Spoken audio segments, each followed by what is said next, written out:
In this video, I want to show you how to properly carry and use scissors. So first of all, you are going to find scissors in a scissor drawer, and you're going to see a picture that looks like this on the drawer. That's where you can find the scissors. And you can see the scissors are in the drawer since I took a picture of that. And you're going to see it's going to be labeled scissors. When you choose your scissors and you're carrying scissors in the room, we don't carry scissors like this or like this because if we fall, we could hurt somebody. We always want to carry our scissors with the blades in the palm of our hand. Whenever we're walking around the room, whether we're getting scissors, returning scissors, or we're going to the trash can, when we carry scissors, we carry them like this.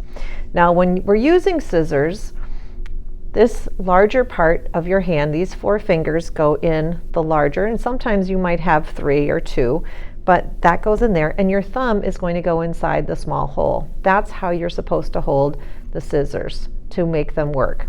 Now, when cutting, a lot of students I find tend to cut in tiny little chops, and they go like this. And this tends, when you do tiny little chops like that, you can see that this sometimes will make a ragged edge. And I'm going to just pull that off. We're not even going to use this. Sometimes, do you see that ragged edge? And that's because they're using tiny little chops. They're just cutting just a little bit at a time.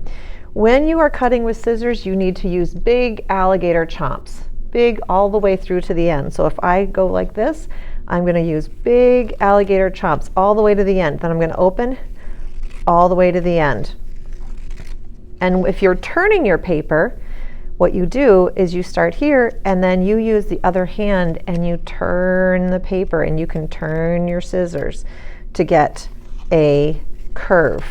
Okay, so that's how you're going to do a curve. And can you see the difference between small cuts, kind of choppy, and long, nice, big alligator cuts? So that's how I want you using the scissors. And then you're going to go back over to the scissor drawer, carrying your scissors like this. You're going to put them in the scissor drawer and then close the drawer.